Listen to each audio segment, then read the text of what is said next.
Hitler গাদ্দার, এক অসভ্য বর্বর আছে এখানে, যার এখানে কোনো কোম্পানি নেই, কিছু নেই। সেই দালাল, সেই বেঈমান এখানকার গরিব মানুষের রক্ত চুষে খাওয়ার চেষ্টা করে। এখানকার যারা কোম্পানির লোকজন আছে তাদের থেকে কোটি কোটি টাকা তোলে। এই কাজ অবিলম্বে এই লেদার কমপ্লেক্স থেকে বন্ধ করতে হবে, এটা আমি সকলের কাছে অনুরোধ করব।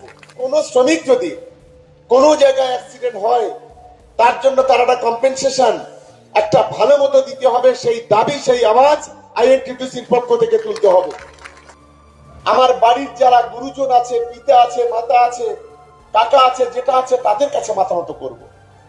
আমরা মাথা নত করব, ঈশ্বর আল্লাহ ভগবানের কাছে মাথা নত করব। আমরা মাথা নত করব বাংলার যারা মানুষ, যারা গণদেবতা, সেই গণদেবতার কাছে আমরা মাথা নত করবো। এই নরেন্দ্র মোদী, অমিত শাহর মতো গাদ্দারদের কাছে আমরা মাথা নত করবো না, এটা অন্তত তোদের মনে রাখা উচিত। আর আইএনটিটিউসির পক্ষ থেকে প্রথমেই ঠিক করতে হবে যে 8 ঘন্টার বেশি কোনো কোম্পানিতে আমাদের গরিব মানুষেরা কেউ কোনো ডিউটি করবে না। এটা একদম পরিষ্কার ভাবে প্রত্যেকটা মালিক যারা আছে লেদার কমপ্লেক্সে তাদের পরিষ্কার বলতে হবে। 8 ঘন্টার বেশি যদি ডিউটি করান তাহলে ওভার টাইম দিতে হবে, তার যে স্যালারি, তার যে বেতন, সেটাকে কিন্তু দিতে হবে। এই ভাঙড় বিধানসভাতে 90,000, ক্যানিং পূর্ব বিধানসভাতে প্রায় 90,000 মানুষের ইটির মধ্যে নোটিশ ধরানো হয়েছে। এই কাজটা প্রথম আমাদের এই লেদার কমপ্লেক্সে গ্যারান্টি সৃষ্টি করতে হবে। দ্বিতীয়ত, এই লড়াই শ্রমিকের লড়াই। আজকে শ্রমিকরা আছে বলে আজকের কলকারখানা চলছে। শ্রমিকরা যদি না থাকতো তাহলে সবকিছু লাটে উঠে যেত।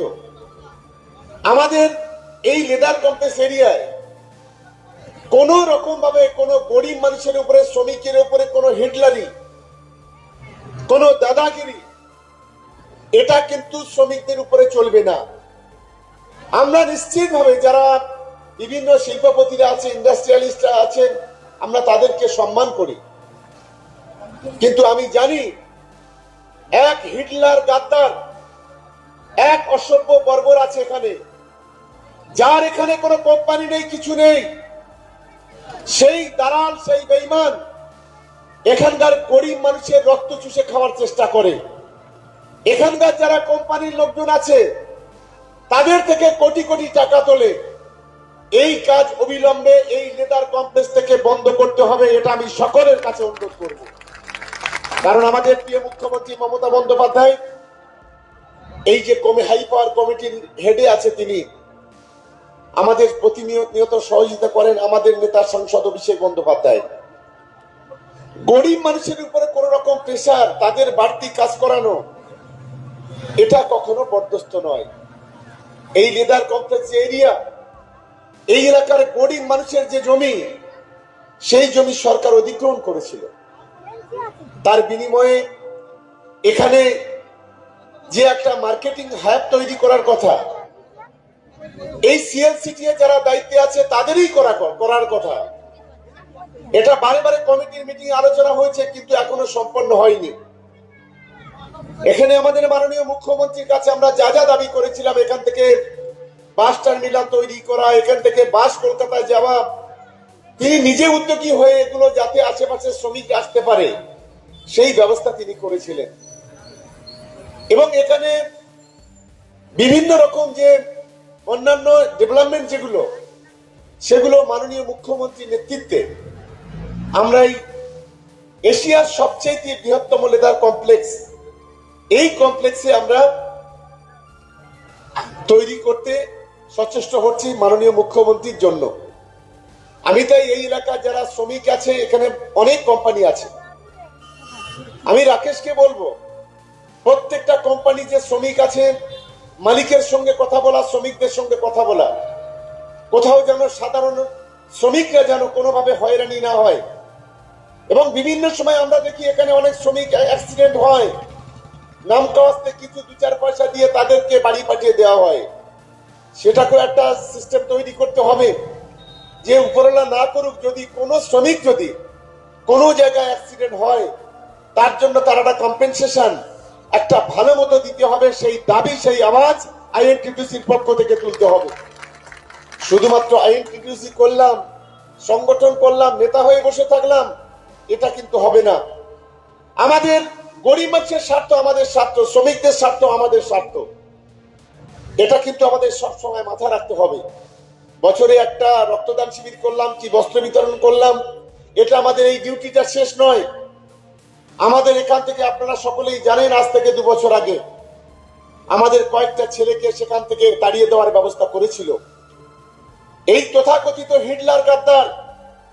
সে ভেবেছিল তার বাপের সম্পত্তি লেদার কমপ্লেক্স, কিন্তু সেদিন আমি শ্রমিকদের ধন্যবাদ জানাবো, মাসের পর মাস রাস্তায় বসে থেকেছে কিন্তু অন্যায়ের কাছে মাথা নত করেনি।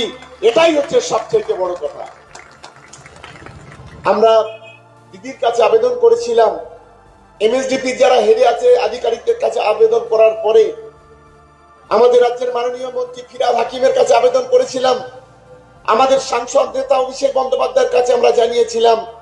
পরবর্তীকালে জয়টা হয়েছে আমাদের আইএনটিটিসি, আমাদের শ্রমিকদের। তার জন্য আমি সকলকে ধন্যবাদ জানাই। পেটে কাপড় বেঁধে বুক চিতিয়ে লড়াই করতে হবে। এরা হচ্ছে রক্ত পিপাসু কিছু মানুষ আছে, এটা আমাদের সকলকে মাথায় রাখতে হবে। আমি সমস্ত আইএনটিটিউসি যারা সদস্য আছেন, শক্তিদা সভাপতি, আমি শক্তিদাকে অনুরোধ করব বিষয়টাকে একটু সিরিয়াসলি দেখার। পাশাপাশি আপনারা জানেন এসআইআর চলছে, সাধারণ মানুষকে আজকের মৃত্যুর মুখে ঠেলে দিচ্ছে কেন্দ্রের বিজেপি সরকার ইলেকশন কমিশনের মাধ্যমে। আজকের অধিকাংশ মানুষের লজিক্যাল ডিসক্রিপেন্সির নামে তাদেরকে একটা করে নোটিশ ধরানো হচ্ছে। আরে যাকে নোটিশ ধরানো হচ্ছে তার অসুবিধাটা কোন জায়গায়, কোন পেপারস লাগবে সেটা বলছে না। তার কি বয়সের কোনো তারতম্য আছে, তার কি বাবা মায়ের কোনো নামে ভুল আছে বা নিজের নামে ভুল আছে, এই ধরনের কোনো কিছু নেই। এই ভাঙড় বিধানসভাতে 90,000, ক্যানিং পূর্ব বিধানসভাতে প্রায় 90,000 মানুষের ইটির মধ্যে নোটিশ ধরানো হয়েছে একেবারে পরিকল্পিতভাবে। এখানকার মানুষের, বাংলার মানুষের ভোটাধিকার কেড়ে নেওয়া, তাদের নাগরিকত্ব কেড়ে নেওয়ার জন্য এই কেন্দ্রের বিজেপি সরকার, এই নরেন্দ্র মোদী, অমিত শাহ এই ইলেকশন কমিশনের একটা গর্ধবকে পাঠিয়েছে এখানে, এই জ্ঞানেশ কুমার না ভ্যানেশ কুমার, তাকে দিয়ে প্রতিনিয়ত গোটা বাংলার মানুষকে প্রতিদিন বিপদের মুখে ঠেলে দেওয়া হচ্ছে। এ পর্যন্ত 92 জন মানুষ আত্মঘাতী হয়েছে, আত্মহত্যা করেছে। প্রায় 15-20 জন বিএলও আত্মহত্যা করেছে। বিএলআর আমাদের কাছে বলছে, দাদা আমরা আর পাচ্ছি না, আমাদের সুইসাইড করা ছাড়া কোনো আমাদের পথ নেই। প্রতিদিন রাতে করে একটা করে নোটিশ পাঠিয়ে দিচ্ছে। এক ভয়ঙ্কর পরিস্থিতি। কারো 3টে ছেলে মেয়ে, তাকে 6টা ছেলে মেয়ে বলে পাঠিয়ে দিচ্ছে। কারণ নামের একটা অক্ষর ভুল আছে, সেটাকেও ফেরত পাঠিয়ে দিচ্ছে। দেখে দেখে তৃণমূল কংগ্রেসের যে বিধানসভাগুলো আছে, এই অপদার্থরা, এই তৃণমূল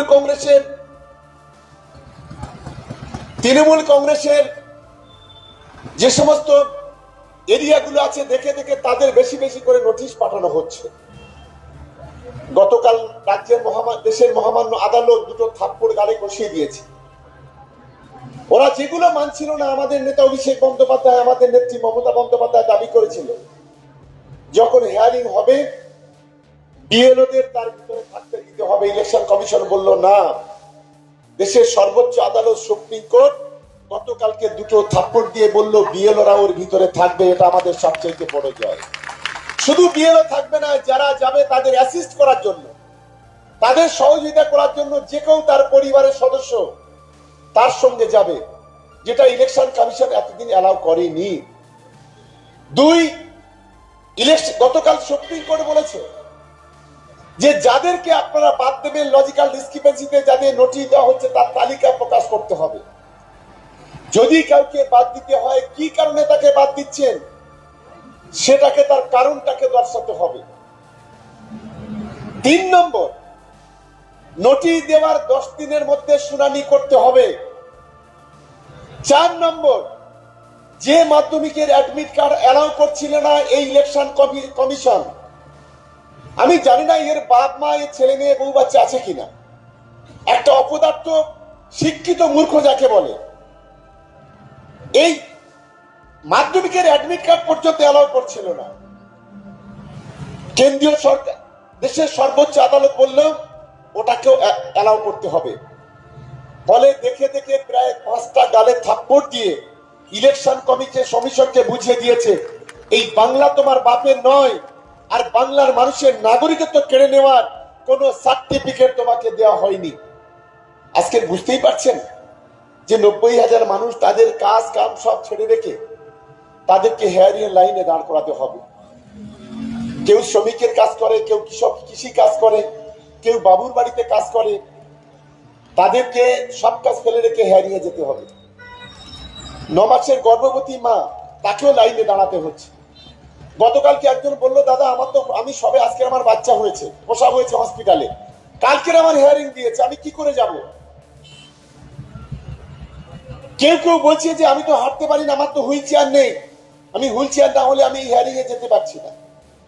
আর সবচেয়ে বড় কথা, এরা কি ধরনের গাধা দেখুন, যে অর্থনীতিবিদ নোবেল জয়ী অমর্ত্য সেন, তার নামে পর্যন্ত নোটিশ দিয়ে দিয়েছে।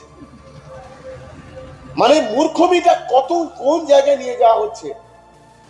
আমি আমাদের এই এলাকার সাধারণ মানুষদের অনুরোধ করবো, যাদের নামে নোটিশ এসেছে, সে মুসলিম হতে পারে, হিন্দু হতে পারে, আদিবাসী হতে পারে, খ্রিস্টান হতে পারে, প্রত্যেককে কিন্তু হিয়ারিং এ আপনারা হাজির হবেন। ফটোটা কিন্তু ম্যান্ডেটরি, আপনার ফটোটা অবশ্যই তুলতে হবে। আপনি আধার কার্ডটা অবশ্যই জেরক্স করে নিয়ে যাবেন।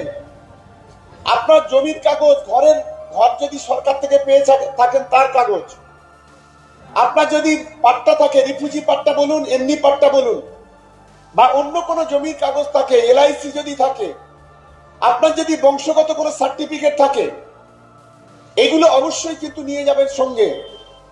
কারণ আমাদের লক্ষ্য একটাই, কেন্দ্রীয় সরকার চাইছে যে আমাদের ভোটাধিকার কেড়ে নিতে, আর আমরা চাইছি আমাদের ভোটাধিকারটাকে বাঁচিয়ে রাখতে। এটাই হচ্ছে ওদের সঙ্গে আমাদের লড়াই। আপনারা ইতিমধ্যে জানেন, এদের পরিকল্পনা একটাই, বাংলা মাথা নত করুক কেন্দ্রের কাছে। কিন্তু ওরা জানে না আমরা বাঙালি। আর মমতা বন্দ্যোপাধ্যায়, অভিষেক বন্দ্যোপাধ্যায় ওরা এখন চেনে না, বাচ্চা শিশু ওরা। আমরা সবকিছু করতে পারি, কিন্তু বহিরাগতদের কাছে আমরা মাথা নত করতে পারি না। হ্যাঁ, আমরা মাথা নত করবো, কাদের কাছে করব? আমার বাড়ির যারা গুরুজন আছে, পিতা আছে, মাতা আছে, কাকা আছে, যেটা আছে, তাদের কাছে মাথা নত করব। আমরা মাথা নত করবো ঈশ্বর আল্লাহ ভগবানের কাছে মাথা নত করব। আমরা মাথা নত করবো বাংলার যারা মানুষ, যারা গণদেবতা, সেই গণদেবতার কাছে আমরা মাথা নত করবো। এই নরেন্দ্র মোদী, অমিত শাহর মতো গাদ্দারদের কাছে আমরা মাথা নত করবো না। এটা অন্তত তোদের মনে রাখা উচিত। অনেক তো ক্ষতি করছেন, পেরেছেন মাথা নত করাতে। রাস্তার টাকা বন্ধ করে দিলেন, ঘরের টাকা বন্ধ করে দিলেন, বিদ্যুতের টাকা বন্ধ করে দিলেন, পানীয় জলের টাকা বন্ধ করে দিলেন, বার্ধক্য ভাতার টাকা বন্ধ করে দিলেন, মিড ডে মিলের টাকা বন্ধ করে দিলেন। প্রতিটি ক্ষেত্রে বাংলার সব টাকা তো বন্ধ করে দিলেন। 2,00,000 কোটি টাকা আমরা পাবো, এটা আমাদের অধিকার, কারণ দয়ার দান নয়। আপনি এখান থেকে জিএসটি নিয়ে যান হাজার হাজার কোটি টাকা, আপনি এখান থেকে ট্যাক্স নিয়ে যান হাজার হাজার কোটি টাকা, তার বিনিময়ে 1 টাকা নিয়ে গেলে 2 টাকা 5 টাকা আমাদের দেন। শুধুমাত্র বাংলায় মমতা বন্দ্যোপাধ্যায় আছে, তৃণমূল কংগ্রেস আছে, অভিষেক বন্দ্যোপাধ্যায় আছে বলে আমাদের টাকা বন্ধ করে দিয়েছে। গতকাল অভিষেক বন্দ্যোপাধ্যায় বলছিল যে যদি এই টাকা কেন্দ্র আমাদের দেয়, এক একটা বিধানসভাতে 680 লক্ষ করে মানে টাকা সেখানে বরাদ্দ করা যাবে, সেখানে উন্নয়নটা করা যাবে। শুধু রাজনৈতিক স্বার্থে ওরা আমাদের টাকা দিচ্ছে না। আমি সকলকে অনুরোধ করব, যতদিন না ওই বাংলার মাটিতে ওরা আমাদেরকে লাইনে দাঁড় করিয়েছে, আগামী 3 মাস পরে ভোট, এই 3 মাস পরে ওদের ওই লাইনে দাঁড় করাবার ব্যবস্থা আমরা করে দেবো। আমাদের হয়রানি করেছে, ভোটের বাক্সে ওদের হয়রানি আমরা করব, সেই শপথ আমাদের নিতে হবে। আমি তাই দলের পক্ষ থেকে সকলকে অনুরোধ করব, আমাদের সংগঠনের পক্ষ থেকে অনুরোধ করব যে সবাই মিলে আপনারা এই 2 তারিখ পর্যন্ত অত্যন্ত পরির মতো আমাদের বুথ সভাপতি, পঞ্চায়েত মেম্বার, আইএনটিটিসি যারা সদস্য আছেন, যেখানে যেখানে হিয়ারিং হবে সেখানে খাওয়ার ব্যবস্থা করুন, সাধারণ মানুষের একটু জলের ব্যবস্থা করুন, যতটুকু পারবেন তাদের একটা সার্টিফিকেট জোগাড় করার জন্য সহযোগিতা করুন।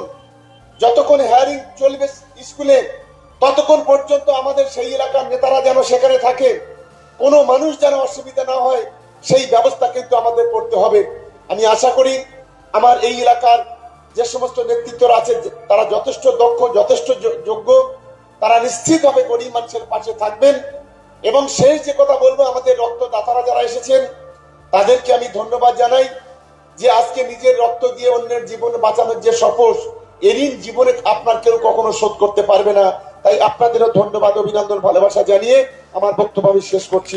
নমস্কার।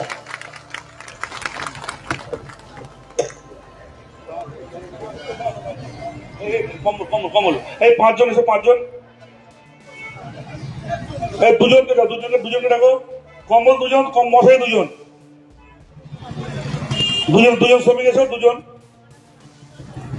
সত্য দাস,